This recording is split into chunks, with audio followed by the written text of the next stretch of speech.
Hello ಸ್ನೇಹಿತರೆ, welcome back to Chaya Vasant YouTube channel. ಎಲ್ಲರೂ ಹೇಗಿದ್ದೀರಾ?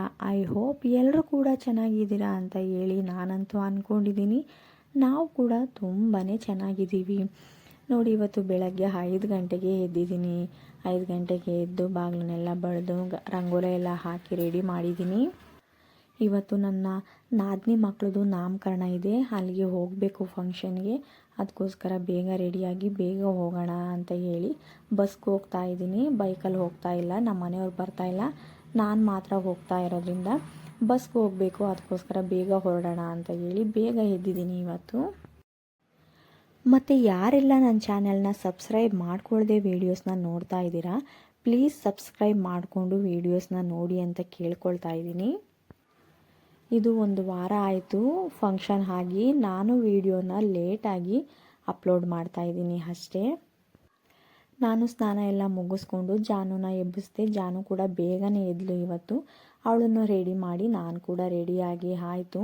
ಇವಾಗ ಟೈಮ್ ಬಂದು 9 ಗಂಟೆ ಆಯಿತು. ನೀರೆಲ್ಲ ಹಿಡಿದು ನಾನು ಕೆಲಸಗಳೆಲ್ಲ ಮುಗಿಸ್ಕೊಂಡು ತಿಂಡಿ ಏನನ್ನು ಮಾಡಲಿಲ್ಲ, ಹಾಗೆ ಹೊರಟಿದ್ದೀನಿ ಬೇಗ ಹೋಗೋಣ ಅಂತ ಹೇಳಿ.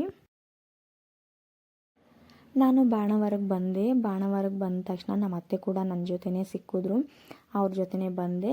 ಜಾವಗಲ್ಗೆ ನಾವಿಬ್ಬರು ಬಂದ ಮೇಲೆ ನಮ್ಮ ಅತ್ತೆಯವರ ಅತ್ತಿಗೆ ಕೂಡ ಜಾವಗಲಲ್ಲಿ ಸಿಕ್ಕಿದ್ರು. ಎಲ್ಲರೂ ಕೂಡ ಜೊತೆಗೆ ಹೋಗೋಣ ಅಂತ ಹೇಳಿ ನೋಡಿ ಬೇಕ್ರಿ ಹತ್ರ ಬಂದಿದ್ವಿ. ಜ್ಯೂಸ್ನ ಕೊಡಿಸ್ತೀನಿ ಅಂತ ಹೇಳಿದ್ರು ನಮ್ಮಮ್ಮ. ನಾನು ಅಮ್ಮ ಅಂತ ಹೇಳ್ತೀನಿ. ಅವರು ನಮ್ಮ ಯಜಮಾನ್ರಿಗೆ ಅತ್ತೆ ಆಗಬೇಕು. ಅವರು ಜ್ಯೂಸ್ ಎಲ್ಲ ಕೊಡಿಸಿದ್ರು, ಐಸ್ ಕ್ರೀಮ್ ಕೊಡಿಸಿದ್ರು ಜಾನುಗೆ.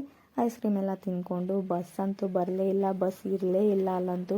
ಬಸ್ನೂ ವೆಯ್ಟ್ ಮಾಡಿದ್ವಿ, ಆಟೋ ಕೂಡ ವೆಯ್ಟ್ ಮಾಡಿದ್ವಿ. ತುಂಬಾ ಟೈಮ್ ಆಗೋಯಿತು. 10 ಗಂಟೆಗೆ ನಾವು ಜಾವಗಲಲ್ಲಿ ಇದ್ವಿ, ಆದರೆ ಊರು ತಲುಪೋ ಅಷ್ಟರಲ್ಲಿ 12:15 ಆಗೋಯಿತು. ಅಷ್ಟು ಟೈಮ್ ತಗೊಂತು ಜಾವಗಲಿಂದ ಅವ್ರ ಊರಿಗೆ ಬರೋ ಅಷ್ಟರಲ್ಲಿ. ಬಸ್ ಅಂತೂ ಇಳಿದ್ವಿ ಪಕ್ಕದ ಊರಲ್ಲಿ. ಅವ್ರ ಊರಿಗೆ ಬಸ್ ಇಲ್ಲ. ಅಲ್ಲಿಂದ ನೋಡಿ ನಡ್ಕೊಂಡು ಹೋಗ್ತಾ ಇದ್ವಿ. ತುಂಬ ದೂರ ಇದೆ, ತುಂಬ ಬಿಸಿಲಂತೂ ಇತ್ತು. ನೋಡಿ ನಮ್ಮ ಅತ್ತೆಯವರೆಲ್ಲ ನಾನು ಎಲ್ಲರೂ ಕೂಡ ಬಿಸಿಲಲ್ಲೇ ನಡ್ಕೊಂಡು ಹೋದ್ವಿ. ಎಲ್ಲಿಗೂ ಕೂಡ ನಾನು ಇಷ್ಟೊಂದು ನಡೆದಿರಲಿಲ್ಲ. ಇದೇ ಮೊದಲು ನಾನು ಇಷ್ಟು ದೂರ ನಡ್ಕೊಂಡು ಬಂದಿರೋದು ಯಾವುದೇ ಊರಿಗೆ ಹೋದರೂ ಕೂಡ. ಬೇಗ ಹೋಗೋಣ ಅಂತ ಹೇಳಿ ಹೊರಟರು ಕೂಡ ಮಧ್ಯಾಹ್ನ 12:15 ಆಗೋಯಿತು ನಾವು ಊರು ತಲುಪೋ ಅಷ್ಟರಲ್ಲಿ. ನಾವು ಹೋದಾಗ ನಮ್ಮ ನಾದಿನಿ ಹಸ್ಬೆಂಡ್ ಮನೆ ಕಡೆಯವರು ಇನ್ನೂ ಯಾರೂ ಕೂಡ ಬಂದಿರಲಿಲ್ಲ. ನಾವು ಹೋಗಿದ್ವಿ. ಹೋದಾಗ ತಿಂಡಿ ತಿಂದೇ ಹೋಗಿದ್ವಲ್ವ, ತಿಂಡಿನ ಮಾಡಿಸಿದ್ರು, ಪಲಾವು. ತಿಂಡಿನ ತಿಂದ್ಕೊಂಡು ಸುಮಾರು ಹೊತ್ತು ವೆಯ್ಟ್ ಮಾಡಿದ್ವಿ. 2:30 ಆಗಿತ್ತು ಪಾಪುನ ತೊಟ್ಲಿಗೆ ಹಾಕಿದಾಗ.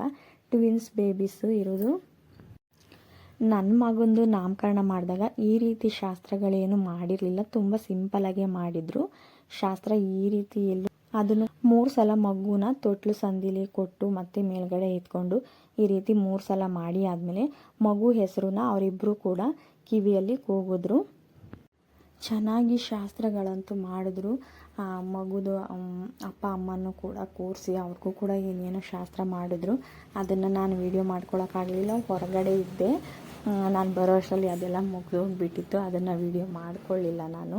ಮತ್ತು ವಿಡಿಯೋ ಕೂಡ ಚೆನ್ನಾಗಿ ಬರ್ತಾ ಇರಲಿಲ್ಲ. ಒಳಗೆ ತುಂಬ ಜನ ಸೇರ್ಕೊಬಿಟ್ಟಿದ್ರು. ವಿಡಿಯೋ ಮಾಡೋಕ್ಕೆ ಆಗ್ತಾ ಇರಲಿಲ್ಲ ಸರಿಯಾಗಿ. ಅದನ್ನು ನಾನು ಮಾಡಿರೋದನ್ನೆಲ್ಲ ನೀಟಾಗಿ ಸ್ವಲ್ಪ ಎಡಿಟ್ ಮಾಡಿ ನಾನು ವಿಡಿಯೋನ ಅಪ್ಲೋಡ್ ಮಾಡಿದ್ದೀನಿ.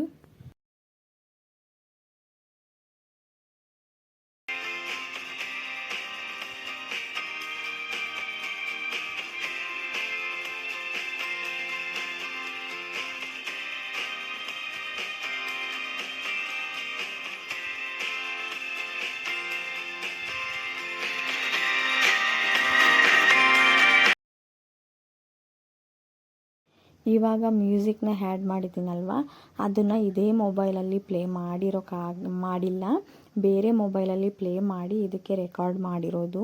ಇದರಲ್ಲಿ ಮ್ಯೂಸಿಕ್ ಕೂಡ ಯಾವುದನ್ನು ನಾನು ಡೌನ್ಲೋಡ್ ಮಾಡ್ಕೊಂಡಿರಲಿಲ್ಲ. ಅದಕ್ಕೋಸ್ಕರ ಮ್ಯೂಸಿಕ್ಕು ಸರಿಯಾಗಿ ಬಂದಿಲ್ಲ ಫ್ರೆಂಡ್ಸ್. ಹೊರಗಡೆ ಎಲ್ಲರನ್ನೂ ಚೇರೆಲ್ಲ ಹಾಕ್ಕೊಂಡು ಕೂತಿದ್ವಿ. ಒಳಗಡೆ ಅಂತೂ ಇರೋಕ್ಕೆ ಆಗ್ತಾ ಇರಲಿಲ್ಲ, ತುಂಬ ಶೆಕೆ ಇರೋದ್ರಿಂದ. ನೋಡಿ, ಇಲ್ಲಿ ದೇವಸ್ಥಾನ ಇತ್ತು ಎದುರುಗಡೆನೆ. ದೇವಸ್ಥಾನದ ಹತ್ರ ಎಲ್ಲರೂ ಕೂತ್ಕೊಂಡು ಮಾತಾಡಿ ಸುಮಾರು ಹೊತ್ತು ಟೈಮ್ ಸ್ಪೆಂಡ್ ಮಾಡಿ ಕೊನೆಗೆ ಊಟ ಎಲ್ಲ ಮುಗಿಸ್ಕೊಂಡ್ವಿ. 3 ಗಂಟೆಗೆ ನಾನು ಹೊರಟೆ ಊರಿಂದ. ನಮ್ಮ ನಿಹಾಲುನ ಮತ್ತೆ ನಮ್ಮ ಅಮ್ಮ ಅವ್ರ ಜೊತೆನೇ ವಾಪಸ್ ಕಳಿಸ್ದೆ. ಅಪ್ಪ ಅಮ್ಮ ಇಬ್ಬರು ಕೂಡ ಬಂದಿದ್ದರು. ರಿಟರ್ನ್ ಹೋಗುವಾಗಲೂ ಕೂಡ ನಡ್ಕೊಂಡೇ ಹೋದ್ವಿ. ಬಸ್ ಸ್ಟ್ಯಾಂಡ್ ಹತ್ರ ತುಂಬಾ ಬಿಸಿಲಿದ್ದರಿಂದ ನಡೆಯೋಕ್ಕಾಗ್ತಾಯಿರಲಿಲ್ಲ. ಮಕ್ಕಳು ಎಲ್ಲರೂ ಕೂಡ ಜಾನುನ ಅನ್ವಿಕನ್ನ ಎಲ್ಲರೂ ಕೂಡ ನಡೆಸ್ಕೊಂಡೇ ಕರ್ಕೊಂಡು ಹೋದ್ವಿ. ಅಂತೂ ನಾಮಕರಣನ ಮುಗಿಸ್ಕೊಂಡು ಮನೆಗಂತೂ ಬಂದ್ವಿ.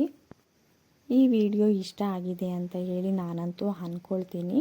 ವಿಡಿಯೋ ಇಷ್ಟ ಆದವರು ಒಂದು ಲೈಕ್ನ ಮಾಡಿ, ಮತ್ತು ವಿಡಿಯೋನ ಎಲ್ಲೂ ಕೂಡ ಸ್ಕಿಪ್ ಮಾಡ್ದೇ ವಿಡಿಯೋನ ಎಂಡ್ ಆಗೋ ತನಕ ನೋಡಿ.